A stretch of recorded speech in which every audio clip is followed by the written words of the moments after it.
Hello, everyone.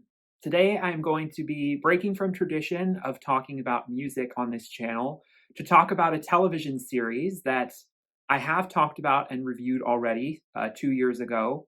The Lord of the Rings, The Rings of Power, Season 2, finished up a couple weeks ago. We had 8 episodes that aired over the course of 5 weeks. It was a slightly shorter release window than Season 2 because this time around, they decided to dump 3 episodes on premiere day instead of just two. And it has been 2 years since season one. And for those who are interested, I did review season one on this channel, and I will link that in the description. And to preface for anyone who might be a little confused, since I predominantly review music on this channel, The Rings of Power, the reason why I'm reviewing this as a television show is because The Lord of the Rings, both the books and the films, are some of my favorite pieces of physical, written, or visual media that has ever been created. I am a lover of Tolkien. I've read many of his other, extended works about the Lord of the Rings universe, the Silmarillion, Unfinished Tales, and would consider myself to be a decent nerd, Tolkien nerd.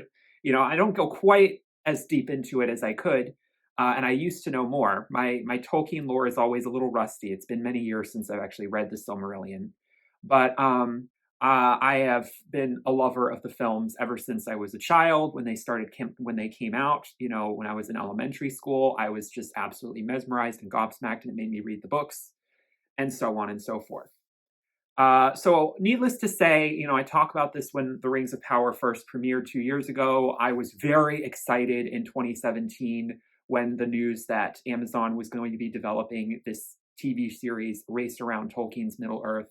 I was very excited, but of course, I was also trepidatious. The Hobbit films have happened. I was not as big a fan as many people were of the Hobbit films from Peter Jackson as Peter Jackson's earlier trilogy from 10 years earlier.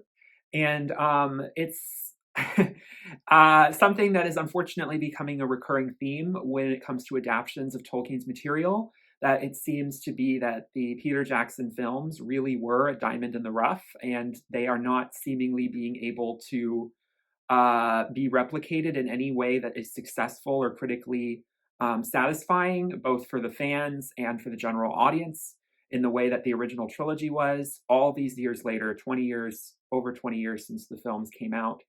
And so Rings of Power, to cut to the chase, has been a major disappointment, I think, for many fans, not just of the Peter Jackson films, but obviously more importantly for fans of the Tolkien legendarium, the writings of Professor Tolkien and his son, Christopher, who posthumously edited his work and published it in the forms of Unfinished Tales, the Silmarillion, the Histories of Middle-earth, and all of the novels that were published, in small excerpts from those stories: The Fall of Numenor, The Fall of Gondolin, Children of Hurin, Beren and Luthien, so on and so forth.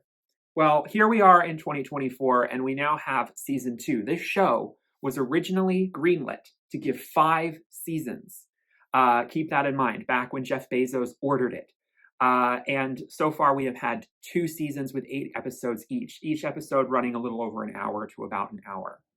That's like at least 6 hours worth of content more than the Peter Jackson Extended Edition trilogy combined, which is something to keep in mind when we talk about the writing of this show and our ability to connect deeply with any of the characters presented here.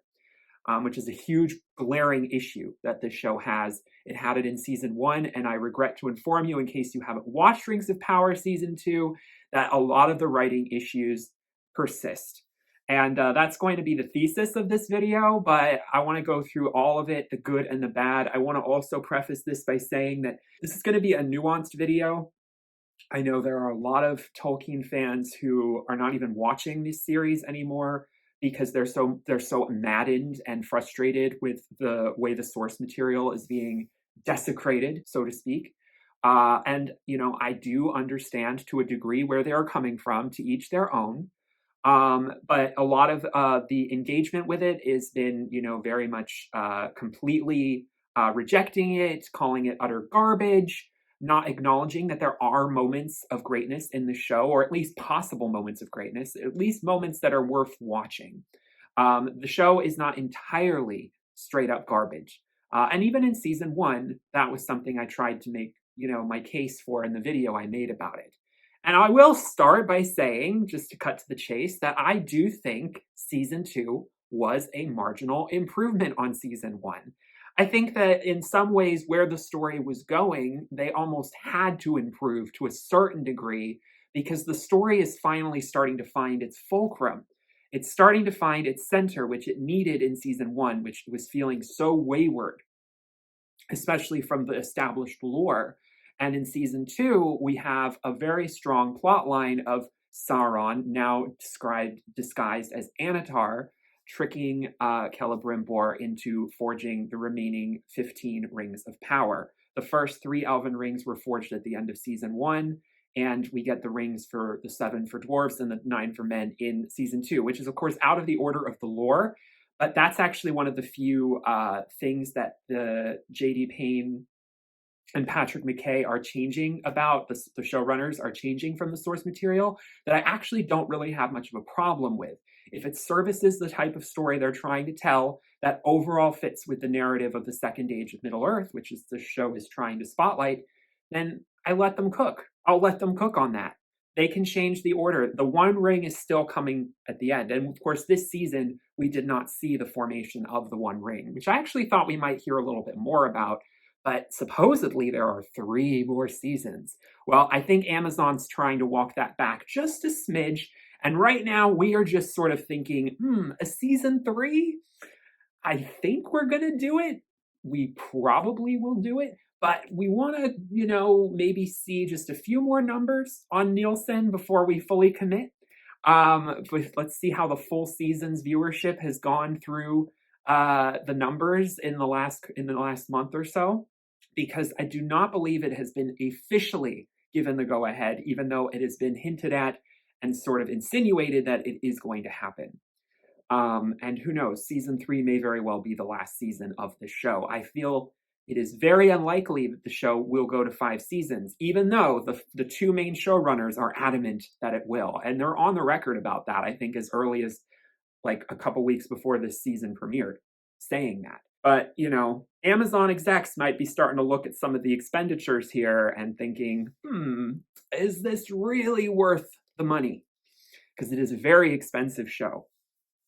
And certainly looks at the visuals. The first thing I want to say is that the visuals are still, I think, the strongest element of this series. And as a visual person, I will confess that I'm a little bit more easily lured into something because of pretty pictures, and maybe can turn my brain off and not fully dissect what's going on beneath it, as some other, viewers might be able to. The dialogue, sometimes it takes a little while for me to even process that the dialogue may not be as strong as it should be. And that the writing and character development and plot choices are, subpar. Or even just conflicting with other areas that the show is trying to work with, making a very confusing watching experience, even for people who know the lore, but especially for people who don't. But the visuals are across the board really wonderful. This is not something I feared this show was going to dip in quality from season 1 to season 2. Interestingly, they did move locations. They are now filming in the United Kingdom, as well as I think a few other places around Europe. I think they went to Spain, a few places on the coast. And so they're no longer in New Zealand, where they filmed season 1, but that has not caused any visual issues for me. I'm fine with it being filmed in the UK. I actually think that, Europe and the UK feels a little bit more like Middle-earth, even though New Zealand is obviously a gorgeous slice of Middle-earth down in the South Pacific. And was the perfect backdrop for the Peter Jackson films. I don't have a problem with them relocating. And also the music. And I do cover music on this channel, so I will be talking about it. Bear McCreary is once again the head composer, and he does a pretty decent job. I do think that a lot of the motifs are obviously rehashed from season 1, so the score does not feel quite as, in your face, interesting. As a listen, if you're already familiar with the soundtrack of season 1. But there are some interesting things that are done with the score, some reimaginings of some of the themes that are all carried over from the first. There are a couple new themes that are introduced because we do have some new characters that come in, but most of the, overall ambiance is just reworking themes that we heard on the first soundtrack, which I expected. That is understandable. Um, but I, again, am a big fan of the soundtrack for the most part. I still think Howard Shore had that special sauce that elevated it to another level, but maybe that is just nostalgia. And one day I might not quite view it so separate. The writing is where the show falls apart. Oh, and the costumes. A lot of people come for the costumes on this show. I don't know. They look good to me. They do look very, Shakespearean theater at times. But I think that the campiness, the aesthetic that, is Tolkien's otherworldly kind of costuming lends itself to making the elves look kind of ridiculous. Not ridiculous, but very elevated. And I do think that the costuming, for the most part, is usually hitting the mark. But the writing is the main issue. I think the biggest issue that we have here is that there are too many writers for all of these episodes. And this is a problem that we're having with TV nowadays in general. It used to be more common that you might just have 2 or 3 head writers who write pretty much the entire series.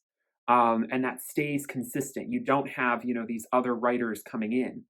You've got the same director, you've got the same writers, and it kind of, it's a little bit more even and balanced. But these days, in a lot of these big tentpole franchise shows, it's becoming very common practice for there to be a plethora of writers coming in, some who may only even work on one episode and then dip and never come back to the show again.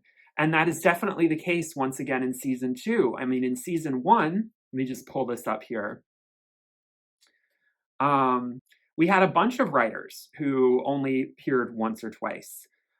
Jennifer Hutchinson only appeared twice. Jason Cahill only appeared twice.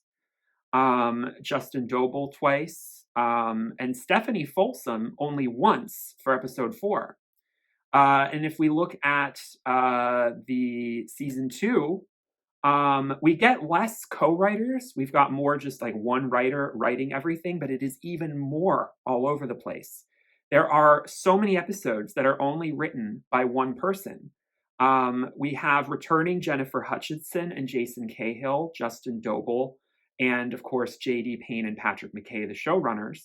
But we also have 3 writers who did not appear in season 1. Helen Shang for episode 3, Glenise Mullins for episode 4, and Nicholas Adams for episode 5. Are any of these writers going to appear in the show ever again? That remains to be seen. Although I can tell off the bat that I already heard that the writer of episode 5, Nicholas Adams, and I also believe potentially the directors of that episode have already confirmed they are not coming back to the show, that this was like a one-time thing for them. And so that is really upsetting because I do think, writing-wise, I think episode 5 may be one of the strongest episodes we have this season, and I think a lot of people agree on that. And so why can we not have more consistency with the writers and the directors?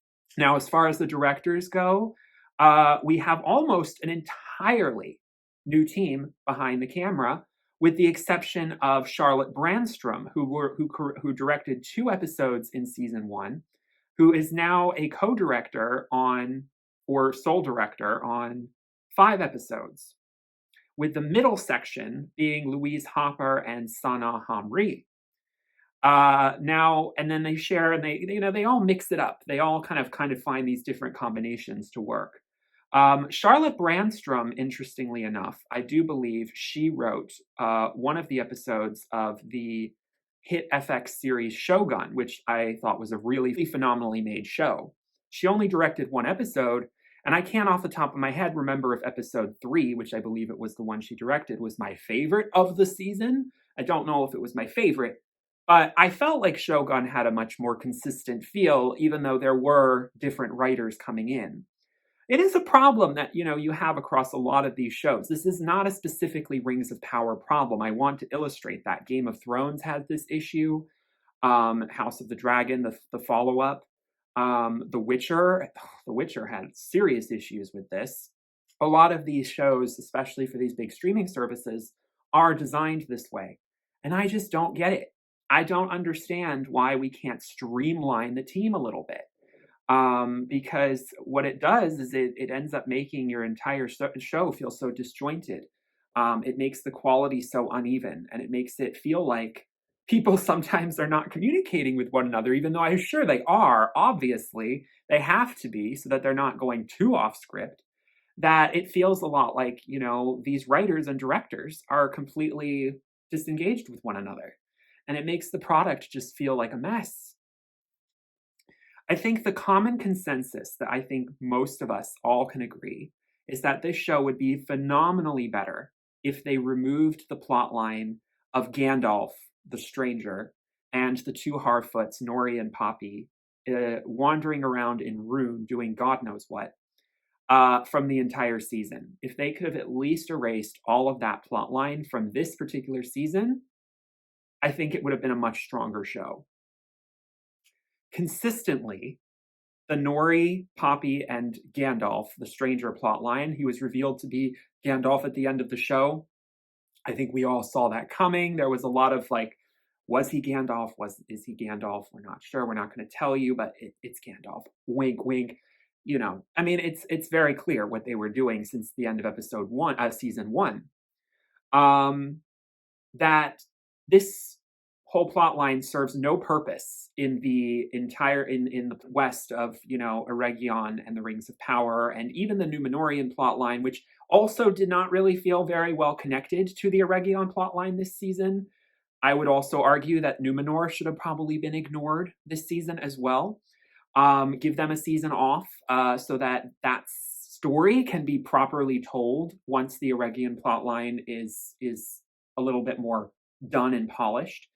But they again try and put their hands into too many jars at once, and what you get is a show that just has all these characters in disparate locations getting a very poor amount of screen time for the most part, and not being able to create a connection with the audience in a lasting or meaningful way. And also, in many cases, not really giving us a reason to understand why we're even watching this, because this has nothing to do, seemingly, with the plot lines that, I believe are the fulcrum of the show right now, which would have been the Celebrimbor and Anatar plotline.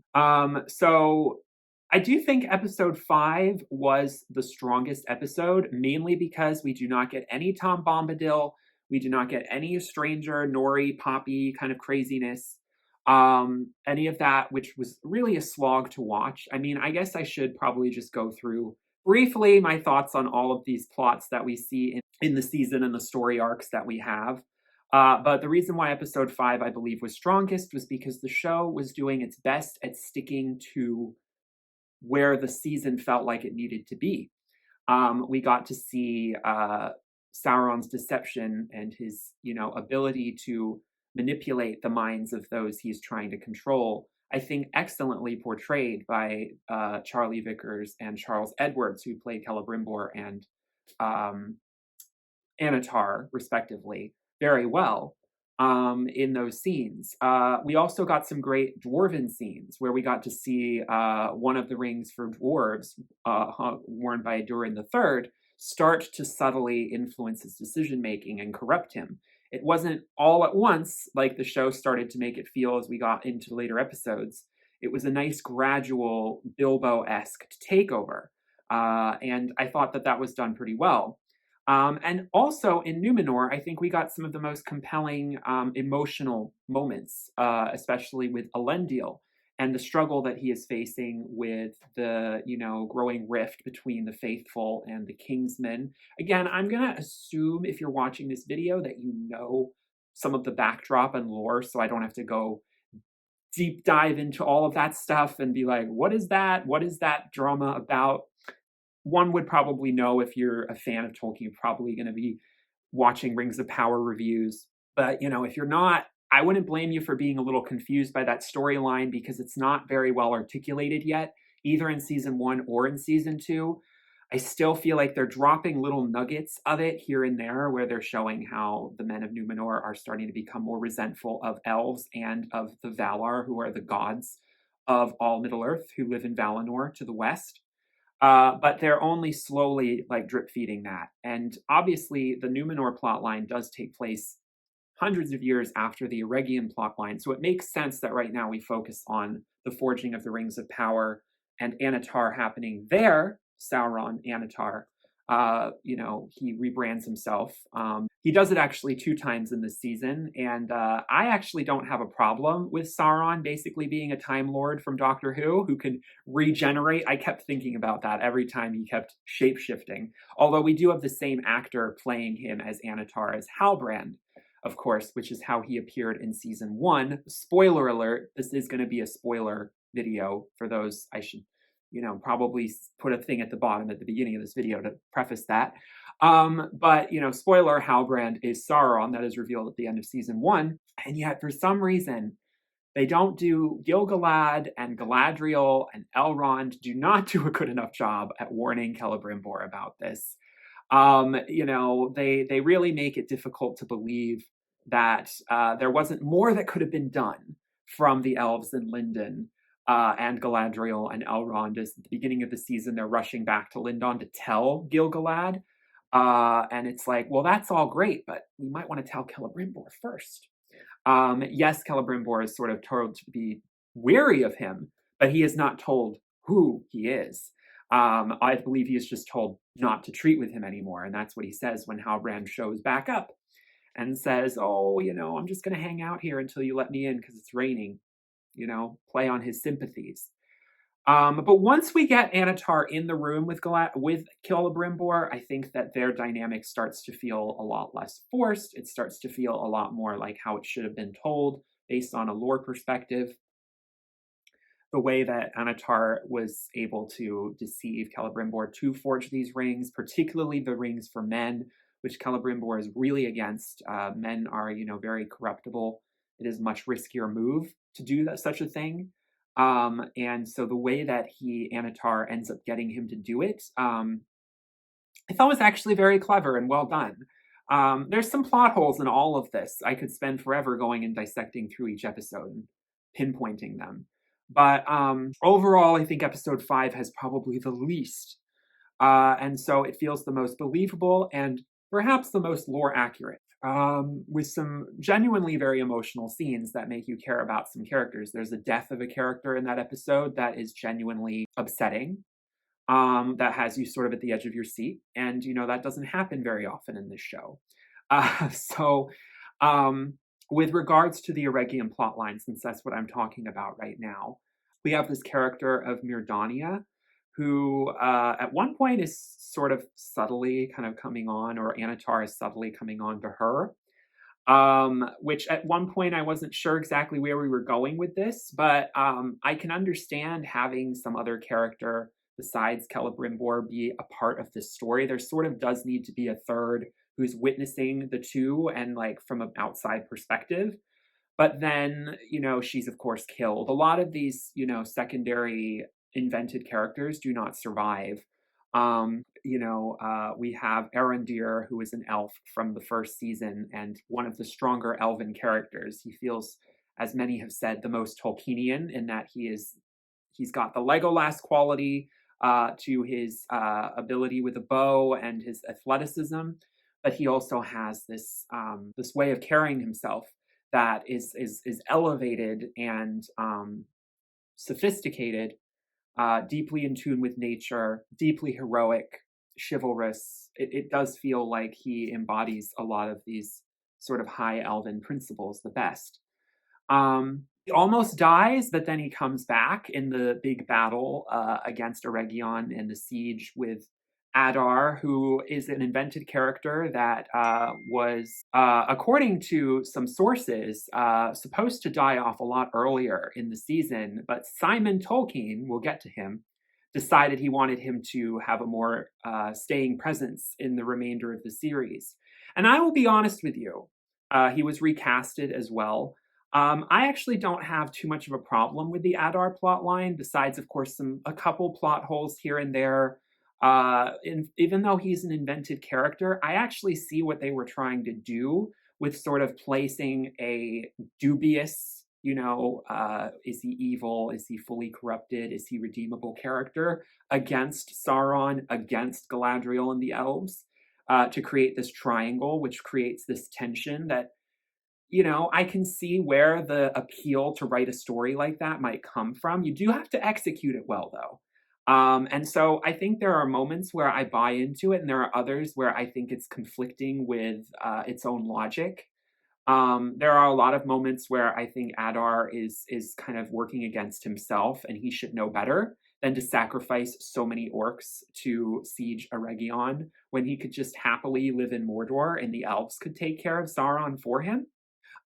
When he tries to suddenly act like he is trying to redeem his qualities to Galadriel. There's just a lot of iffiness with his character. But at the end of the day, I will say, in relation to Sauron, at the end of the day, at the root of it, I sort of understand what they were doing, and I don't hate it like some people do. And speaking of Sauron, I guess I might as well address one of the big central plot points is that Sauron is killed very early on in this season. We get a little bit of a prologue that shows Sauron in an earlier form. I believe he's called Myron, which is, again, I think, an invented name for elven name he takes after the fall of the First Age, but before the Second Age really gets going. So right after Morgoth's defeat, remember, he was the prime lieutenant, second in command of the armies of Morgoth. And so Myron is played by Jack Lowden, who is a husband of mine. Just, I wanted to shout out, it's nice when I see my betrothed on screen. I was so happy for him. I sent him that congratulatory text. We're in a very, very steadfast relationship, so it's really wonderful to see. I'm sorry, I'm such a Jack Lowden stan. Shout out to Benediction. What a wonderful movie. He's been in a bunch of films that I've seen that I've been quite a fan of his work. And so loved seeing him in this. It was a complete surprise during the premiere. He has a short but sweet moment. And he gets brutally, destroyed. He gets massacred by the orcs, that Adar is supposed to be sort of shepherding for him, so that he can rule over them. And I will say that, at the beginning, we get this sort of origin story of Sauron and how he eventually, after being killed, becomes Halbrand, and why he ends up on that raft in the first place and meeting Galadriel. We get the whole backstory there, how he took the heraldry from a dying man to claim that he was a descendant of a king of the Southlands and all of this. I've seen a lot of people critique that this season paints Sauron to appear as less overall in control of events than he should be, that things happen to him that appear to be just pure happenstance or sheer luck. He happens to be in the right place, or in this case, the wrong place when he gets killed. But in most cases, after the right place at the right time, while other people make stupid decisions that work right into his interests. But that the show doesn't do a very good job of illustrating that he is subtly moving all the chess pieces behind the scenes. And I will agree, there are a lot of moments where we should be seeing a little bit more of his behind the scenes conniving. We should understand a little bit more about what his actual powers are, because he definitely, at times flexes his powers in a very awe-inspiring way, and at others refuses to do so, making you think, if he can mind control people to kill themselves, why isn't he doing that more often? How much power does Sauron have at this stage? How much does he need from the One Ring or from the creation of the Rings of Power? Why does he even let Adar kill him in the beginning of the Second Age? Well, I would say this. I get those criticisms, but the thing that stuck to me is that I believe that Sauron allowed himself to be murdered because he felt in that moment that he might have been able to wipe out the immediate orcs around him. But he realized in that moment that he did not have the tools he fully needed to be able to control not only orcs, but also all races of Middle-earth, which is what he really wants. And that for him to, bother bodying all these orcs right now was a waste of his energy. He allowed himself to test to see in a sort of more mortal form what it would be like if he decided to just go the easy route and command them by, just saying, I'm your leader, without showing them the real, reason they should bow down to him and his awe-inspiring power. But we see him explode in this rage of power that is very much a decimating force. I mean, it turns the entire forward waste into a wasteland, and obviously kills most of the orcs around there. Not all of them, but some of them. Adar obviously survives, so he gets the last laugh. But then he transmutes. His blood drips down into this cavern beneath. And I will say, I do think that one thing that made Peter Jackson's film so interesting was that Peter Jackson had a background in horror. And I will say that that really suited the Lord of the Rings trilogy. I mean, it was a PG-13 film, but it really knew how to stretch the limit of that PG-13. Especially when we look at like the Gollum origin story at the beginning of Return of the King. What they do at the beginning of season 2 is reminiscent of that, but and it was a little effective to me. I thought it was like, it was truly showing the dark, twisted, demonic power of Sauron in an interesting way, albeit one that I don't think any Tolkien lore expert would have ever expected to see. He is this puddle of blood that eventually turns into this mess of, of like worms that kind of crawls out of a hole in the middle of the mountains.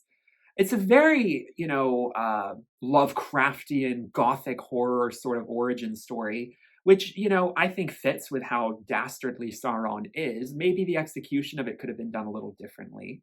And then he consumes the human to take a human form, though he does not take the form of the human he's consuming, which I think would have made a lot more sense. If we would have seen someone who looked like Halbrand in that cart riding along that, that path that happened to just pick him up as pond scum on the wheels, I think it would have made a little bit more sense, like how he uses his regenerative powers. Is he takes the form of, whoever he is able to get his hands on and kill and do. But then we see at the end of season 2 that he can transform into people he hasn't killed. He transforms into Galadriel right in front of her. And so that kind of breaks that illusion. He has a lot more power than he lets on. Even from the beginning, Sauron is, this godlike figure. He is, a Maya. And so I do think Sauron is his powers are underutilized. And yet at the same time, I can understand, because from a lore perspective, Sauron is trying to be low key in season 2. I mean, in the Second Age. He's not trying to be too flashy just yet. He's trying to accumulate power by manipulating men and elves. And I think that we have to remember that that's his core motivation. He doesn't want to be like Adar and hoarding, tons of orcs and, being very showy about what he's doing and getting everyone's suspicions aroused that makes them all want to converge on him and kill him when he doesn't yet have the rings of power. It's not quite clear when he decides to make them, but obviously in that period of time where he's traveling alone, he's probably formulating this idea. And so that's how, and then of course there's the whole invented storyline of him needing to meet Galadriel and needing to go to Numenor. He ends up going to Numenor in the future, but he shouldn't have been there already. I mean, I'm fine with the story doing that because maybe it can create sort of like an interesting dynamic with when he comes back as Anatar, because he's no longer going back to being Halbrand. He is now Anatar. And he will be Anatar until he transforms himself into purely like Sauron's form, when he becomes disfigured so much that he has to, don the gothic armor that we see depicted in the Peter Jackson films. And so, he eventually is, he does, I think, do one more like regeneration as Anatar, to in terms of visage in Numenor, if I'm not mistaken, after he's taken there and captured. But we haven't seen any of this yet. This is all future season stuff. But as far as the Sauron plotline is concerned, I don't think it is nearly as frustrating to watch him be murdered at the beginning of the season as it is for some people. And it's also a full circle moment for Adar to be killed in the same way by Sauron and the orcs. Although, why can't we see the orcs decide to change allegiance. They do it, just suddenly, and it's like a gotcha moment. There are a lot of elements of this show that rely on, shock value. And I mean, shock value can have a purpose, especially if you're trying to create engaging television, but it needs to, hold salience with the rest of the show and make sense in the overall mythos. And a lot of the times, there's one in particular we're going to get to. I'm going to get to it. I know a lot of people have a lot to say about it that I need to talk about. But before I do, I just want to briefly touch on some of the other plot lines. I don't really want to go into them too detailed because that's not what this video is going to be about. But we do have the dwarven plotline running concurrently. I think the dwarven plotline is the one other plotline of the show that probably needed to be there because they are directly related to Eregion. Disa and Durin do go to Eregion. Of course, Disa is an invented character, but to receive the Seven Rings. And so beginning to see the Seven Rings affect the Dwarf Lords was an important thing to see as a sort of sideline to the main corruption that was happening in Eregion. I think that it's a shame that they decided to expose the Balrog in a way that I think cheapens when the actual fall of Khazad-dûm really happens. Because at the very end of season 2, we discover the Balrog. Durin, is driven by pure greed to find Mithril deeper and deeper in the Misty Mountains, and he stumbles upon the Balrog. But then he's followed by Durin, his son, the fourth, and Disa. But they're able to just, take his ring and seal off the Balrog as if the Balrog isn't going to continue to attack the rest of Moria now that it knows that there are dwarves there. I mean, it doesn't make any sense to end it like that. If Durin and Disa have seen the Balrog, they know it's there, but yet at the end of season 2, they're more concerned about, politics and figuring out succession. I think they've got more existential things to worry about. And so I've seen it pointed out that it would have made more sense to sort of leave the Balrog stuff for later in the timeline, especially since obviously the fall of Khazad-dûm actually does not happen until the beginning of the Third Age. I was doing some history of Middle-earth timeline research, and I was surprised to find that the fall of Khazad-dûm is actually after the fall of Numenor. So yeah, I mean, obviously I can understand them moving that into the Second Age. It fits with the Numenor plotline and the Eregion plotline. But yeah, I think they rush into that. They were doing a good job at slowly cooking with the dwarves, but then they decided to go full steam ahead and then have this moment with Durin rushing at the Balrog, which looked really cool. The Balrog looks amazing, but it's obviously not the end of the dwarven plotline. Khazad-dûm is not destroyed. We see them having a funeral for Durin at the end of season 2, and so the actual fall, where the Balrog is truly unleashed, is yet to come. But you would think it would have happened at that moment. So I don't quite understand where they're going there. But I do like the dwarves. I think we need more character development for other dwarves that are not Durin, Disa, Durin the Elder, or Narvi. I think that there's also just a lot of stuff that we should have seen. We should understand a little bit more why Durin all of a sudden decided to attack all of Narvi's dwarves with his own army, or apparently himself. And just, completely wreak havoc so that Durin the Fourth cannot go to the aid of Elrond in Eregion like he's supposed to. As far as Numenor, we still are just edging that plot line. I want it to come to fruition, but, they have to get through the Eregion plot line first. And I understand that Sauron has not come as Anatar to Numenor yet, and, begun his cult of Sauron, or supposedly what he calls it, whatever that cult that starts to be practicing the stuff that the Kingsmen against the faithful really use to destroy Numenor. I think that Isildur being in Middle Earth, they did some interesting things with his character, kind of exploring Middle Earth, the men of Middle Earth, and discovering, how much to trust them or not to trust them. We have this relationship he forms with a woman named Estrid, even though she deceives him, but he ends up forgiving her. It's all brushed over very briefly, and again, we don't get a lot of time to really let these stories cook. But we also have him encountering Theo, and of course, Theo, mother Bronwyn, is killed off screen. Apparently, she survived season one, even though we all thought she wasn't going to. But then the actress who played Bronwyn decided that she no longer wanted to be working on the show, and so they had to kill her off screen. That was not originally the plan. So what does Theo do now that he is an orphan? He sort of is working with Arondir, but then Arondir disappears and decides to be up in the Eregion plotline and leaving just a lot of characters feeling like they don't really have a purpose, only to be like little jumping sounding boards for the main characters. And so I don't even know if we really still need to be seeing that much of Isildur at this stage. But there's definitely, his storyline is yet to really take root.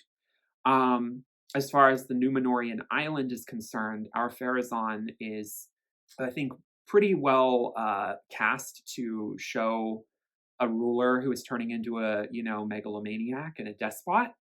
And I do like the casting of Muriel as well. The trial by Abyss scene was interesting, but it still raised a lot of questions about the origin of this, mythic tradition. Who was that sea monster that came and decided whether they were to live or die? And what connection does this have to their old traditions? It's a very, their past. There's just so much untapped potential with Numenor. And so I'm not as blown away by the visuals of Numenor this season, because I don't think they were focusing on that quite so much. But I still think that it's struggling to congeal in a way that feels worth our time on screen, with the exception of one moment during a memorial service that Elendil is, standing up to some of the guards, and Valandil is his protege is killed. Kemen, I believe, is the name of the sort of, kind of dickish lower in command of our Pharazôn. And so we get some interesting dynamic there. But overall, I still think Elendil is a phenomenal. The actor who plays him is a great choice, and it's a good performance when he's allowed to shine. But still underutilized. There's a scene where he's given Narsil, and it feels very unearned. It feels very out of place. There are so many moments in this show where it feels like they are picking and choosing, iconic imagery or lines from the Peter Jackson films just for the sake of picking an interesting line from the Peter Jackson films to make you go, oh, I remember how awesome it was to see that on screen 20 years ago. But that's all it is. That's all it is. It doesn't actually create a new, important, lasting impact on the viewer other than nostalgia bait. And the show has so many issues with that. And I just wish that so many of these story plot points felt earned, that it felt like we were getting to something that made sense. And even if you don't understand the lore, you can feel this issue. So it's tough. I don't hate everything about the Numenor plotline. I think it could be definitely there's definitely some cutting room floor, stuff that's missing that I think we need to fill in some context, especially about Aarion and her switching alliances so frivolously. She's betraying her father, then she's trying to save her father, and where she really stands, where her true allegiance is in this dynamic that we're seeing play out. This political divide that will eventually tear Numenor apart. I also want to just comment on something I've seen said about how the Númenóreans do not feel Númenórean visually. And I would agree that in the books, they are described to be they're described to be superhumans. And, there isn't really that much difference between how the Númenóreans look and how the men of Middle-earth look in terms of stature, in terms of physical prowess. And I do think that needs to be greater exemplified. I do think maybe they should have tried to cast only actors over 6 feet to play Númenóreans, another big issue is I still think the actress who plays Galadriel, I think she is great in look for the role, but I think she's too short. Kate Blanchett is 5'9", and I think that's a better height to have Galadriel be, because Galadriel in the books is supposed to be 6'4", and to have her be played by a 5'3" actress, it's hard if you're a lore fan. It's kind of nitpicking, like it's not really like it should matter that much. But if you're trying to envision these characters, it's something that if I were a casting director, I would be like, look, I'm sorry, but we need to make sure that the Numenorians look like they're like a certain class above the men of Middle Earth. And so I do think that that's something that perhaps could have been done better. But yeah, it's a mixed bag with the casting overall. But I think that's something I would definitely want to see done. Now, as far as our favorite plot line, the Rune plot line, gosh, what do I even have to say?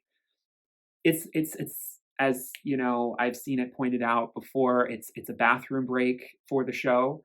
It's a time where you can just sort of go on your phone. You don't even know you're doing it. You just feel compelled to look at your phone. There's so much that doesn't make sense. There's so much that feels glossed over, but then also spent too long on. There's a, forced romantic plot with Poppy and a store that we don't see develop at all. It just randomly happens upon us, and we're like, okay, okay. Well, it would help if I actually cared about these characters, but it would also help if I saw this coming, just not spontaneous. And also this dark wizard in the east, is he Saruman? It's looking like he is. He definitely has the look. But again, so much of it doesn't make sense. Now, Tom Bombadil being included, when I first heard it, the news, I must admit, I was like, I'm not surprised that they're doing it, but I have no idea why. Tom Bombadil is not supposed to be in the East. He's supposed to be. I mean, I guess technically Tolkien doesn't say exclusively where he is and isn't supposed to be, but it doesn't really make sense that he's out there at this time. I think that they make Tom Bombadil appear a lot more like a Radagast kind of character in the Hobbit films. They make him appear a lot more stoic and a lot less jolly. I mean, Tom Bombadil is kind of like Santa Claus. He's this bearded, jolly man who's always singing, who lives in this like fantasy house. I'm going to be honest with you. I think Tom Bombadil is a bit hit or miss for me with the books. I think perhaps Tom Bombadil is the one character that maybe I would take out of the Lord of the Rings proper, because his character doesn't really make sense with the rest of the world Tolkien has created. And then on the other hand, I think Tom Bombadil is an interesting metaphor. He's supposed to stand for, what are we fighting for? Why do we sing and at each sunrise? He's this beacon of light in a dark story. And that, I think, is his purpose. And he is kind of this enigma for the entire mythos. But the way he's presented here, they don't even really go all in on the costuming. They don't even really make his, yellow boots and, his blue clothes that prominent in many scenes. They kind of make him look like a young Hagrid in Hagrid's hut. I mean, again, some of these things are like, they can't help but look similar because fantasy elements always pull from one another.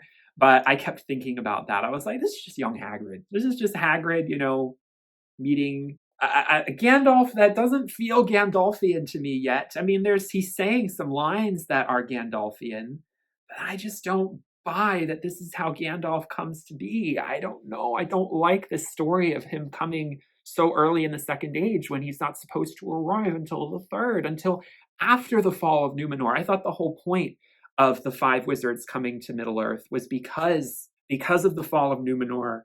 The Valar had to remove Valinor from the earthly plane, and so had to take so much more distance away from Middle Earth. And so they send these emissaries of the Valar to, help guide the peoples from afar. And it was because of that sundering. But that hasn't happened yet. I mean, yes, you do have the War of Wrath that's already happened. And technically Valinor is a lot more unreachable than it used to be even after the War of Wrath. But it just, I don't know. To me, it's just, why do we need to have Gandalf here? why do we need to be focusing on this plot line right now? It's just taking away elements from plot lines that matter more. And so I just find it all to be very fan fiction. It feels the most divorced from anything Tolkienian, and I feel like it's very aggravating for most fans, and also just not entertaining to watch. The dialogue is very predictable between the hobbits and the stranger. Watching them slog around the desert, it's just not very interesting. Especially since, I mean, they end up finding the stores, but it doesn't feel like the introduction of the stores served any real purpose, other than to show more diverse forms of hobbits. It definitely did feel like a diversity checkmark. And so I'm really not a fan of it, and I don't think many people are. So, with that being said, let's go through a couple other things that I definitely need to talk about, that have been somewhat controversial, especially for fans of Tolkien's work. The first thing I just want to point out, this isn't something I've heard other people point out, but I do believe that the Peter Jackson designed version of Galadriel's ring, Nenya, is much more beautiful than the version we see in this iteration, where it's just sort of this diamond atop a ring. I think Nenya's design is so much stronger in the Peter Jackson films, and I don't know. I think the reason why it looks different is because there was a clause in the rights to be sold to Amazon that they make their series as distinct from Peter Jackson's as possible. And so I think that's why they could not directly steal the sort of design from the Peter Jackson films. But it's a real shame because, I mean, maybe Tolkien did draw Nenya at one point, and maybe it did look more like this. I don't believe so. I just think Nenya looks really clunky. It doesn't have the look I'd like of it.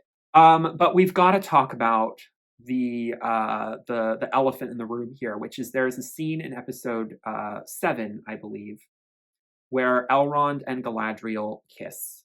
When Galadriel is captured by Adar, and she is, her hands are behind her back, and Elrond is promising her that, he's going to free her, and that he kind of goes up to her and gives her a kiss on the lips.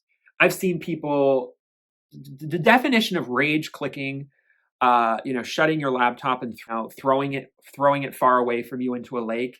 So many Tolkien fans, if they were still watching this show, felt so slapped in the face by that. And don't get me wrong, I was cringing too.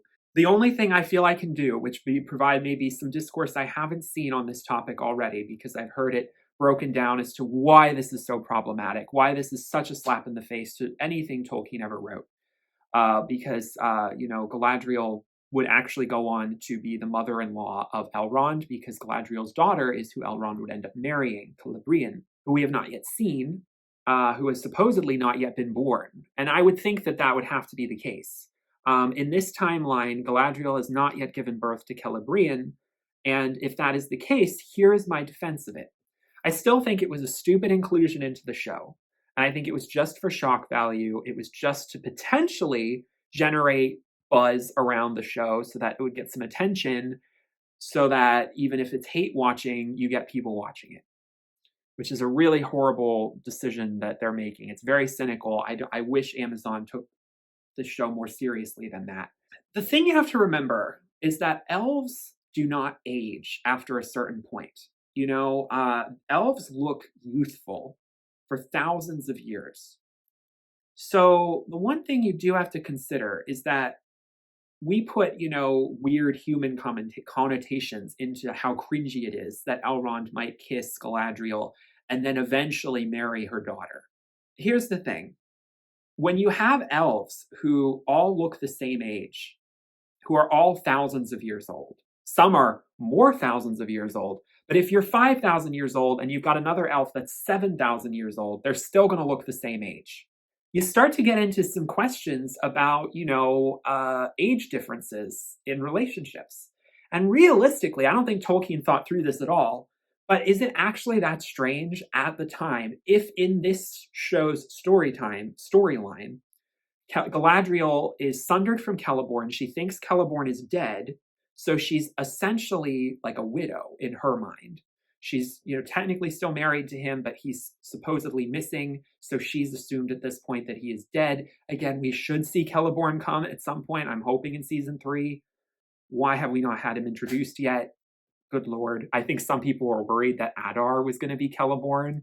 That would have been interesting. Yeah, that would have been a mind fuck.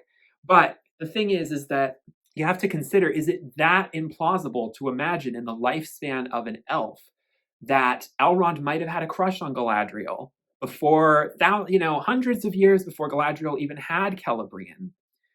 And then Celebrian grows up a couple hundred years later. He's like, you know what? I'm going to marry your daughter. Galadriel has found Celeborn again, obviously at that point because they've had Celebrian. And Elrond decides, yeah, I know I kissed you like 400 years ago. I mean, if we're talking in time scales that, the elves live so long, right? It's not like he kissed her a couple years before she had this baby. I mean, we're talking like many, many lifespans of humans between these events happening. That is it perhaps that like insane to imagine that this could have happened? I mean, Elrond doesn't know the future at this point. So, yes, do I think he shouldn't have kissed her? It was a stupid decision. Obviously, that plotline isn't, I think, going to continue with Elrond and Galadriel being lovers because it would be such a slap in the face to the lore, and it would also we've just got more important things to focus on with the rings, with the Second Age. But and it's just dumb. It's just like Galadriel is going to reunite with Celeborn. Like, I don't know, are they trying to make this into sort of like this real kind of relationship drama that doesn't need to be there? I guess, trying to make entertaining television, right? But yes, would it have been better if maybe he had kissed her on the ring, knelt down and given her a very, respectful kiss on the ring as a way to, because people are defending it, saying that was how he was able to give the lockpick to Galadriel so that she could free herself. There were so many other ways he could have done it without kissing her on the lips. So that defense falls flat. But at the end of the day, I am not possibly as frustrated as others are, only because I do feel confident that they're not going to run with this anymore. It's going to be a one and done thing, and Elrond and Galadriel are hopefully not going to pursue a relationship in season 3. If they do, why am I even watching this show? We've lost the plot so badly. I mean, we thought we already lost it, but that would be such an extreme way of losing the plot. So anyway, I just wanted to give my 2 cents on that. Still don't defend the decision, but you do have to think of it from the perspective of these elves who live for hundreds of years, who could at any given moment potentially kiss the mother of their future bride, because it would be normal to happen if you're dating elves. And then, you know what I mean? Like it's just the time scales are different. Everyone's the same age. It doesn't matter so much if you're a mother-in-law because you all look the same age. And then the one other controversial thing I definitely wanted to point out is there's a scene in episode 3 where we see an orc baby with, a mother orc. And a lot of, I think, Tolkien fans have lambasted this decision of humanizing orcs like this because it puts some moralizing issues. The moral relativism of it becomes a problem for the legendarium in entirety. I see where that's coming from, and I've read what J.D. Payne and Patrick McKay have said about it. Their defense is basically that, Tolkien has written that orcs reproduce sexually like humans do with a female male orc. And that actually the way Peter Jackson, this was again Peter tapping into his horror background, the way that Saruman births orcs from the mud was an invented thing that Peter Jackson decided to create because he wanted to do something kind of different and, like I said, like Lovecraftian, which I don't think Tolkien fans had quite the same level of issue with.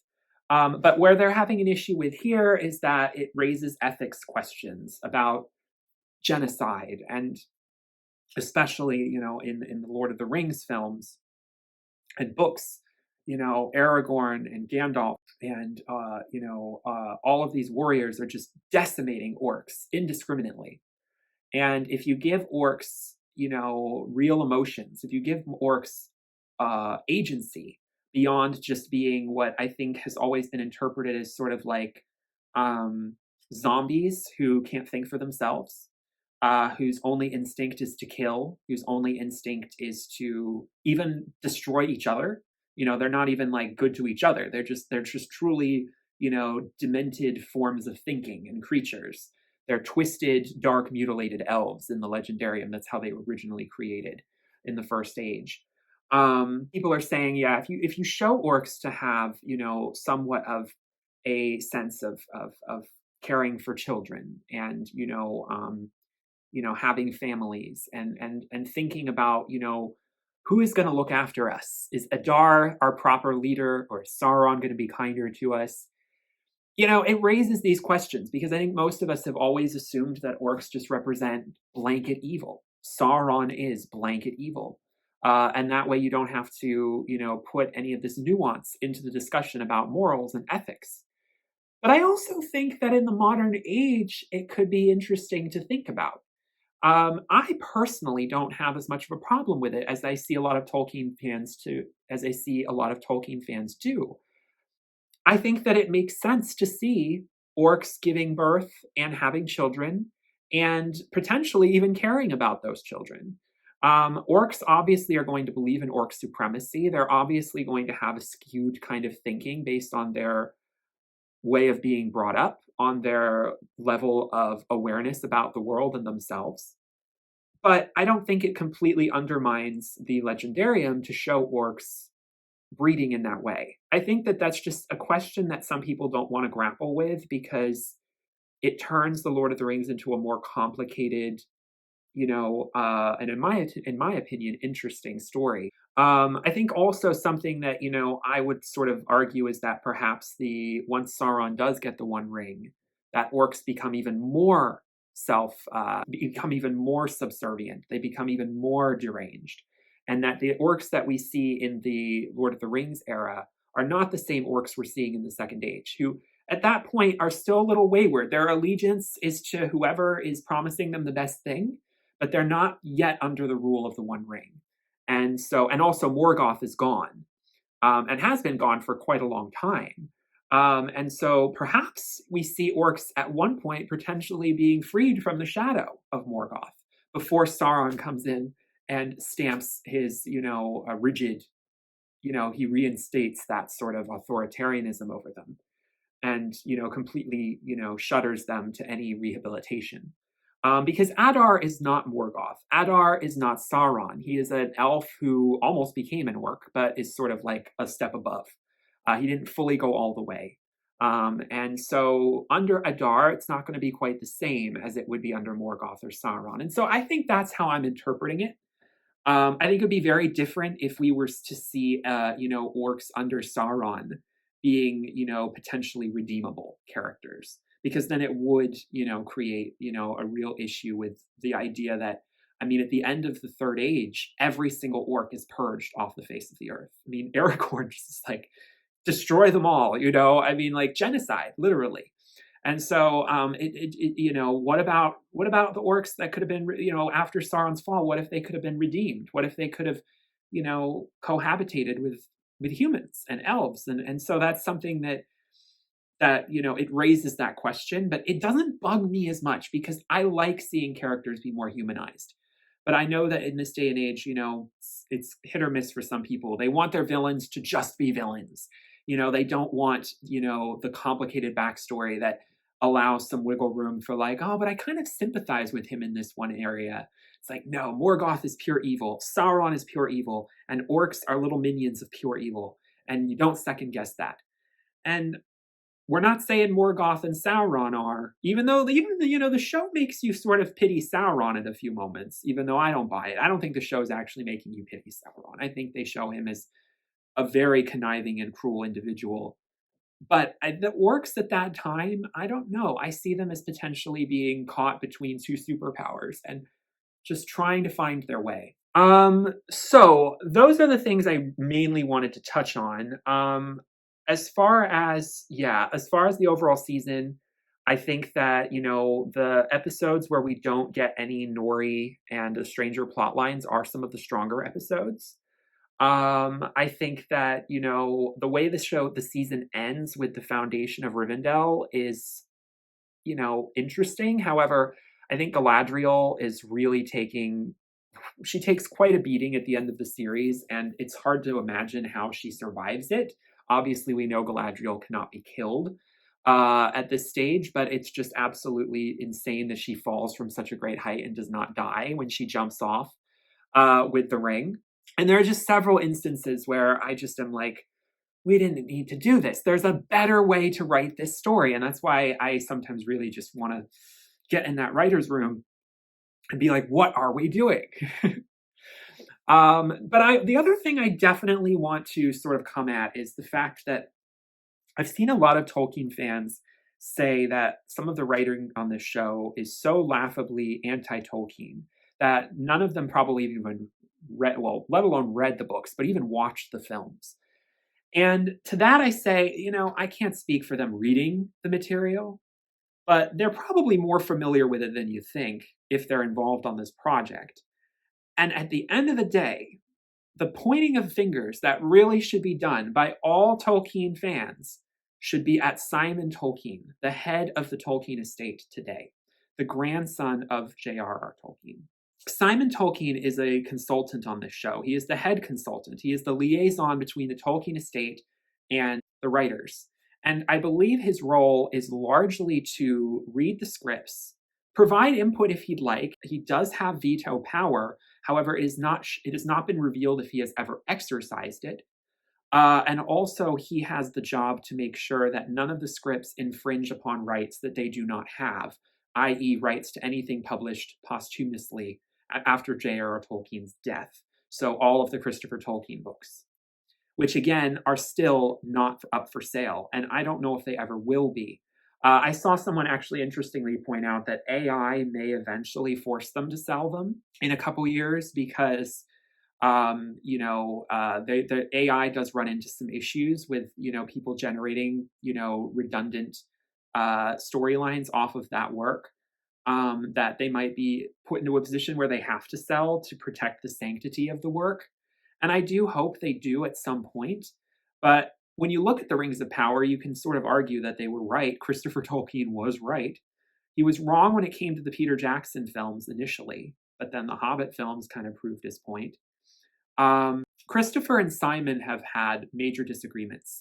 Christopher obviously passed away 5 years ago, but in the estate and in the will of Christopher, it is, of course, forbidden to sell the rights. Now, the Tolkien estate may go against those wishes, but if they're going to honor the will, they're not supposed to. And so those rights are still not available to anyone. That's why I just saw recently that Warner Brothers is planning on, they're making The Hunt for Gollum in 2026, but they're also making another movie that I think will come out maybe a little after. And people are saying, why can't we do the Silmarillion? Why can't we do the Silmarillion? They don't have the rights. And the rights are not even up for sale. No one can have the rights. And so I think that, it's a shame that we're adapting a show that we don't have proper source material for. You're having to pick and choose things from the appendices. Anything that is referenced in the show, for by and large, I think has to have appeared in either the appendices of The Lord of the Rings or The Hobbit or The Lord of the Rings proper. So because they do mention Gondolin, they do mention Feanor, but I believe all of those names are mentioned in the original texts that were sold back in the 70s for rights, late 60s. So, again, we have the same rights that Peter Jackson did. And they're just trying to make what they can. But Simon Tolkien is obviously okaying all of these decisions. They did not sell these rights with no strings attached. There was definitely, some executive privilege that the estate had, which I believe they are enacting or not enacting by choice. And so I do see some Tolkien fans calling out Simon, saying that he is a betrayer of his grandfather and his father, that he sold out for money. But I don't see enough of that. If you're truly angry at this show, you should be really angry at Simon Tolkien because he is the reason this is even happening. And he is the one signing off on all of it. So, if he really felt like he should. I mean, believe it or not, Simon Tolkien actually didn't think Peter Jackson should stick to the books so rigidly. I recently unearthed that. This guy is completely on the different wavelength of his father and grandfather. And, I think Christopher Tolkien was too much of a Scrooge. I'm the first to say that. I think he was such a Scrooge against visual media, and I really lament that. But Simon is possibly going too far in the other direction. He is not caring at all about preserving the lore, and clearly doesn't matter to him. I think he thinks that the lore needs to be expanded and improved for a modern age, and that's something that all Tolkien fans absolutely loathe. So, so I'm going to end it there. But I'd like to know what your thoughts are on this season overall, and what we think about season 3. Because honestly, I don't know what to think. It's probably going to be 2 years from now, and it probably will be renewed. The Nielsen ratings so far are showing, I think Rings of Power has been in the top 5 on Nielsen since its premiere. And I believe when it did premiere, it was at number 2. So the Nielsen numbers have been strong, but also, people start watching this and then drop off real quick. So I don't know if Amazon is truly doing a worthwhile investment here. I really wish that like HBO or Max maybe and Warner Brothers had taken this on. I feel like I just saw the Dune Prophecy trailer and I just can't help but like wonder if a different studio had gotten the chance to do this, because I just don't think Amazon's the right show. And the other real problem with Amazon is that people don't watch Amazon shows. I feel like one thing about the show being quality is one question, but I also still lament the fact that I don't think the show is ever going to reach the popularity of Game of Thrones. It has name recognition, but it doesn't have much beyond that. People aren't actually watching it. And so the average person is not really interested. And so I really lament the fact that this show could have been a huge moment. It could have been, like a lot of HBO shows tend to be, or Netflix shows. I mean, Netflix has the most subscribers. Netflix gets really high viewership. I don't know if Netflix would have done a good job because, what they did to The Witcher was pretty bad. But I mean, they also did apparently a series of unfortunate events for Netflix, which apparently was really good. I haven't seen it. So they've done good adaptations of fantasy novels before, but they've also done bad. So it's a mixed bag with all of these studios. But at the end of the day, I do think I agree with some people who think that this show is largely just to drive Prime subscribers. It is just purely about advertising. They do get a lot of eyeballs, at least initially, and then people drop off. There aren't actually that many long-term fans who are really watching every minute of the show, like there should be for an IP this big, for a show this much money is being spent on. And so that's why I'd be surprised if it makes it past the 3rd season. But I hope that, season 2, I think, had already been largely written by the time season 1 came out. So there wasn't even that much time to course correct. I mean, they could do rewrites, but maybe that's part of the problem, and that maybe season 3, they finally are getting the gist of what they're doing wrong and can just improve. And if the show can slowly improve over time, it's better than dropping in quality or staying the same. I do think season 2 was marginally more entertaining, but at the end of the day, I think so many people are burned by season 1 that it's really hard to sell on a few moments of greatness that stand out on amongst a lot that just doesn't work. And so as a Tolkien fan, I really lament this, and I'm really frustrated. I really, really wonder how The Lord of the Rings, The War of the Rohirrim is going to go down. The anime film that comes out in December. I may actually review that movie because I want to cover Tolkien stuff on this channel more. So I might review it.